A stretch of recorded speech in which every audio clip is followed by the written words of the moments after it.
Hey everyone, and thanks for joining me this week. My name is Laura Adams, and I'm a personal finance expert who's been hosting the Money Girl podcast since 2008. I'm also the author of several books, including my most recent title, which was an Amazon #1 new release called Money Smart Solopreneur, a personal finance system for freelancers, entrepreneurs, and side hustlers. If you're building a business or you're thinking about ways to earn more income right now, I hope you'll grab a copy. You can get it as a paperback, ebook, or audiobook today.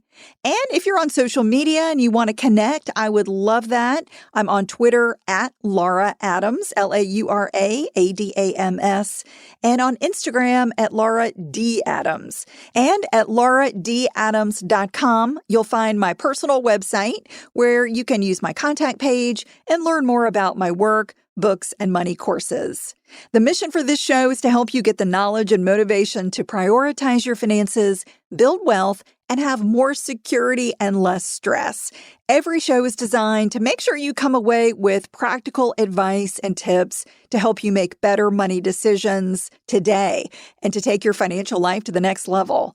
So if you're enjoying the show, I would love for you to subscribe. That way you will never miss an episode. You might also participate by sending me a money question, a comment, a topic for a future show. All of those are more than welcome. You can leave a message 24/7 on our voicemail line at 302-364-0308, or you can email me using my contact page at lauradadams.com. Today's episode is number 726, called Can You Contribute to a 401k and an IRA in the same year? This is a common question that I hear, and this show was inspired by a specific question that came from a listener named Justin.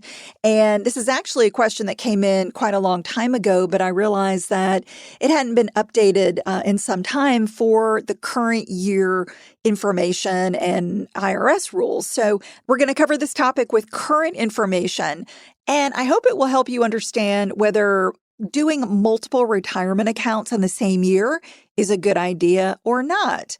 So let's get into it. The listener who wrote me is Justin, and Justin says, I maxed out my 401k for 2022, and I still have more money to invest.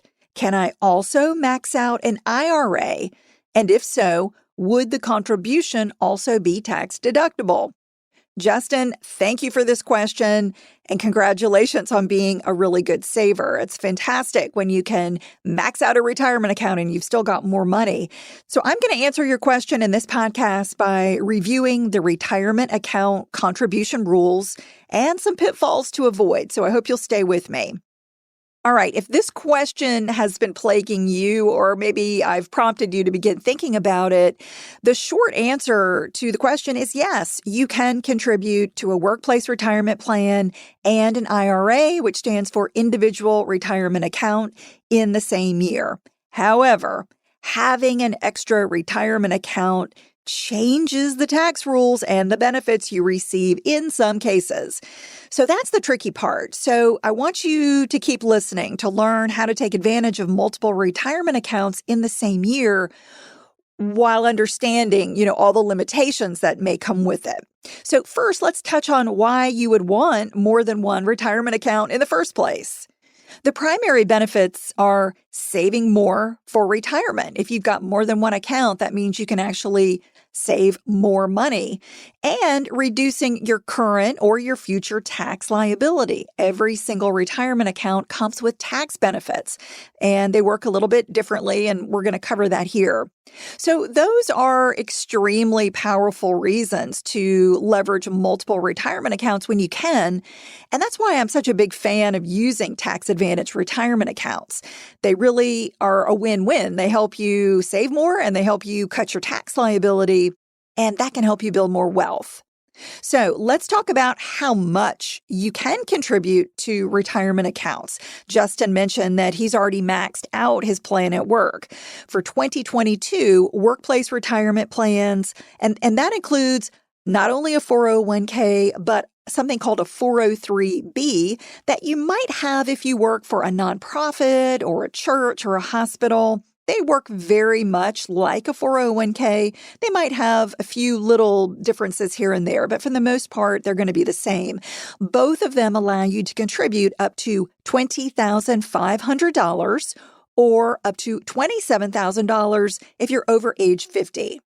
And if you're like Justin and you max out one of these accounts and you've still got cash to spare, saving more money in an IRA is definitely a smart move. So let's talk about what the IRA limits are. For 2022, the IRA contribution limits are certainly lower than what you can put into a workplace plan. It's up to $6,000 or $7,000 if you're over age 50. Now, all of the limitations that I've just covered here for how much you can put in per year, they apply whether you're using a traditional or a Roth account. So whether you've got a traditional 401k or a Roth 401k, a traditional IRA, a Roth IRA, all those limits are going to apply for either type of account.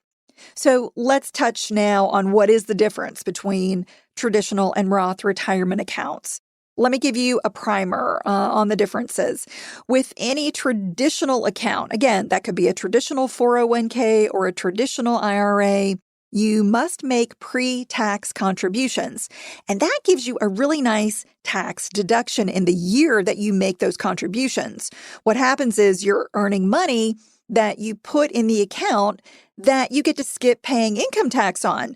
So those funds are allowed to be invested and their earnings will grow tax deferred until you take withdrawals in retirement.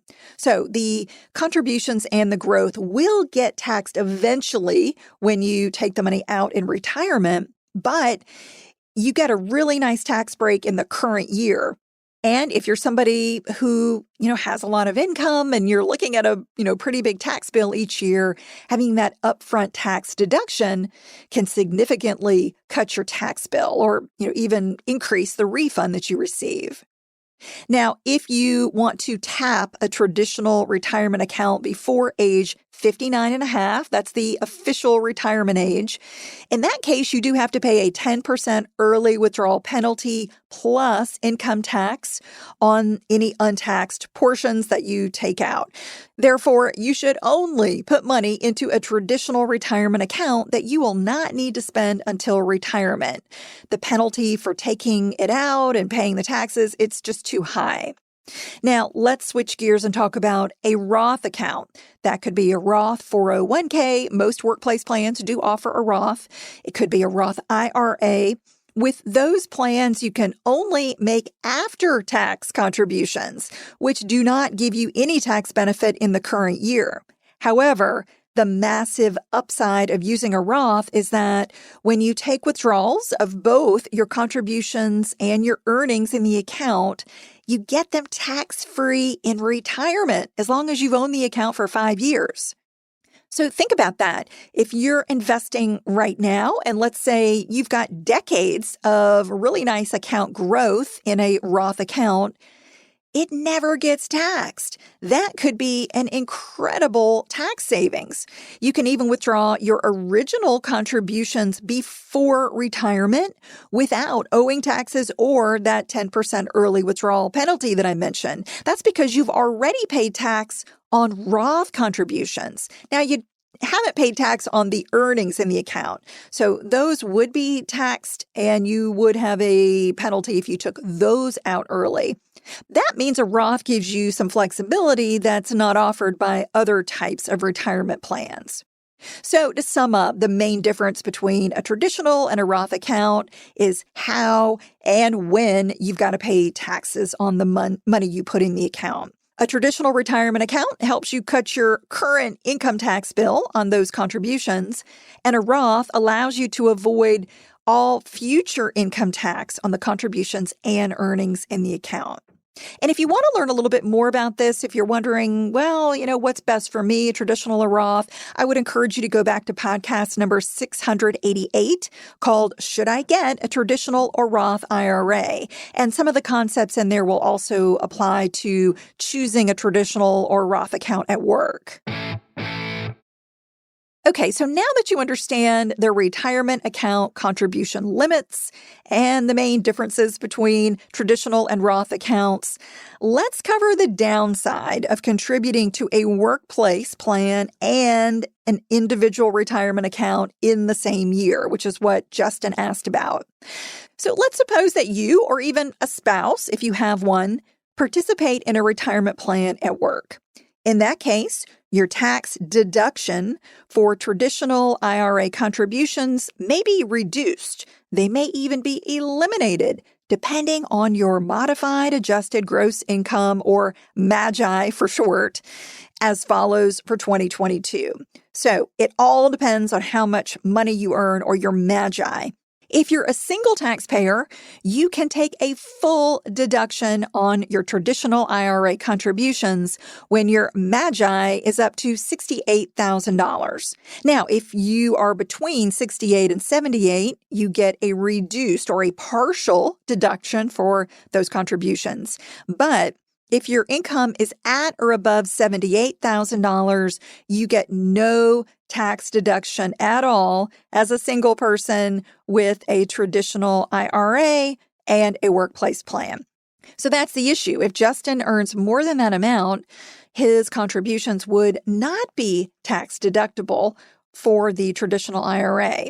All right, so let me talk about married taxpayers who file a joint return. In that case, you get a full deduction when your household MAGI is up to $109,000. Now, if you go up to $129,000, you get a partial deduction.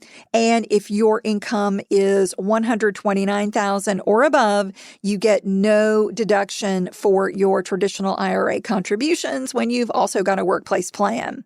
And if you're married but you file separate tax returns, you will get a partial deduction if your MAGI is less than $10,000 and no deduction at all when you earn $10,000 or above.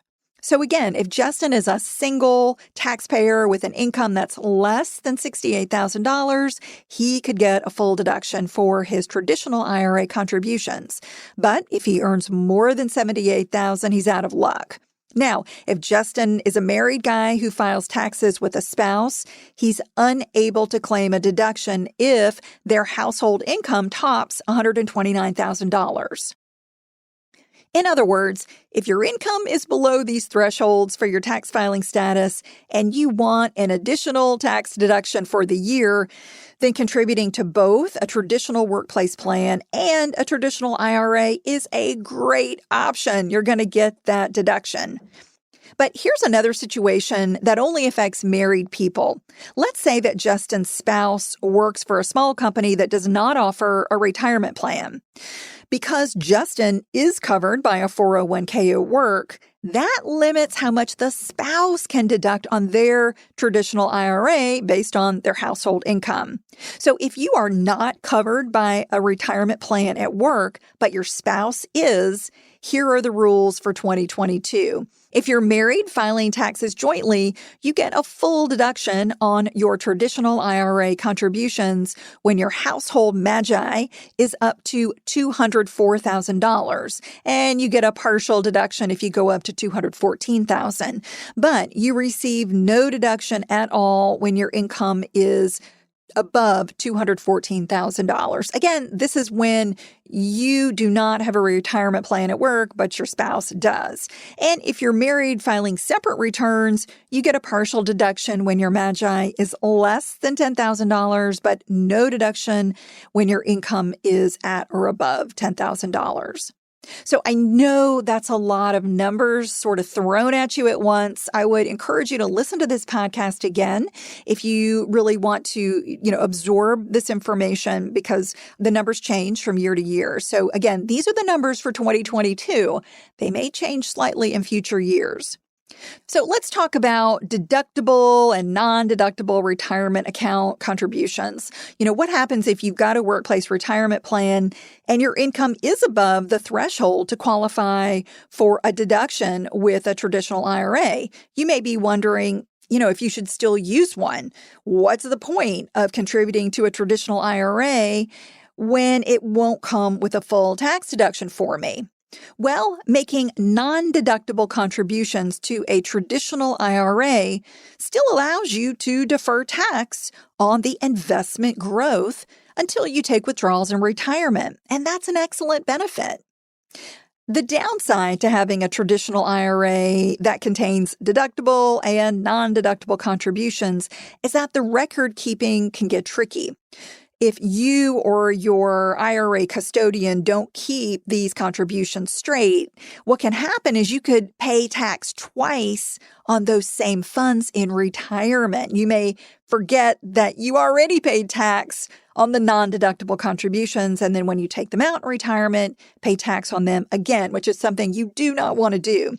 So here's what I recommend. You should keep your deductible and non-deductible contributions to an IRA completely separate by simply opening an additional IRA.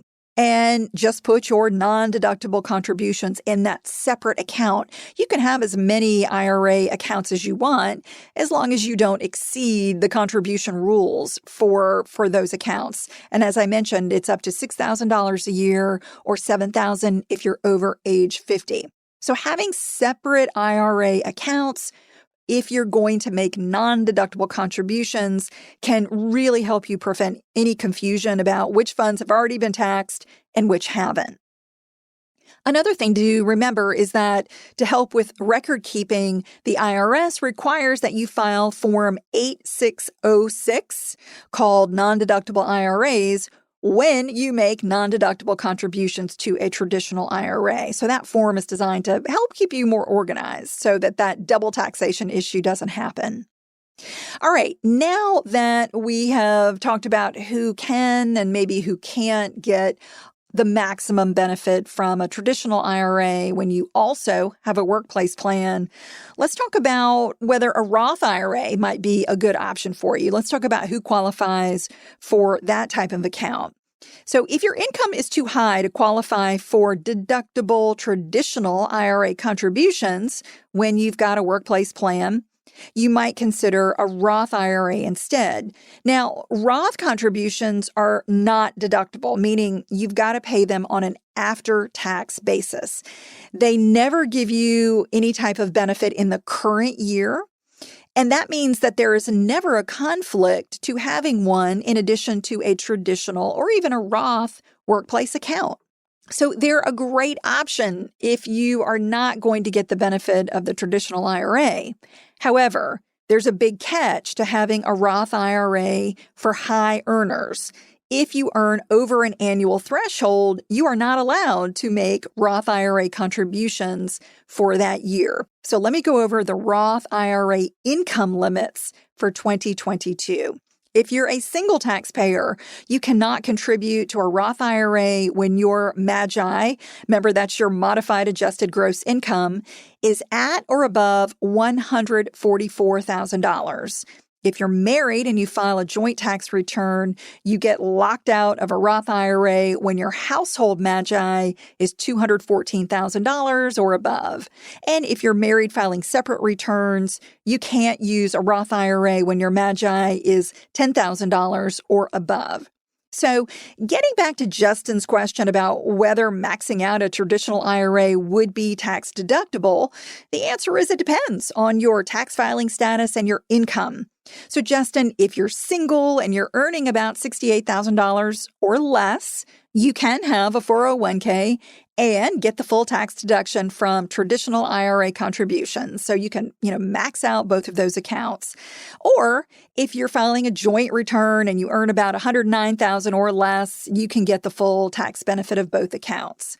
Now, if you earn over those amounts, but you earn less than the Roth IRA limits that I just reviewed, I highly recommend using a Roth IRA in addition to a workplace retirement plan. Again, the thresholds are $144,000 for singles and $214,000 for joint taxpayers. While a Roth IRA does not give you an upfront tax benefit, it may provide you with something even better, which is tax-free income in retirement. When you participate in a workplace retirement account and your income is too high to qualify for deductible traditional IRA contributions, or a Roth IRA, your only option in that case is to make non-deductible traditional IRA contributions. And while you won't get an immediate tax benefit for them, as I mentioned, your investment gains on those non-deductible contributions are tax deferred until you make withdrawals in retirement, which is still a terrific benefit not to overlook. So I hope that helps you understand your options when you've got a workplace retirement plan and you've maxed it out. And that's definitely the first account that I want you to max out because it's got higher contribution limits. It comes with lots of benefits. Maybe even you get employer matching. That's really the first account that you just want to completely max out. And if you've still got more money to invest, then you want to look at your IRA options. Before we go, I want to remind you that if you want to connect with me, all you have to do is visit lauradadams.com to find my contact page and more about me, my books, and online courses. That's all for now. I'll talk to you next week. Until then, here's to living a richer life. Money Girl is a quick and dirty tips podcast. It's audio engineered by Steve Rickyberg with editing by Adam Cecil. Our advertising operations specialist is Morgan Christensen, and our marketing and publicity assistant is Davina Tomlin.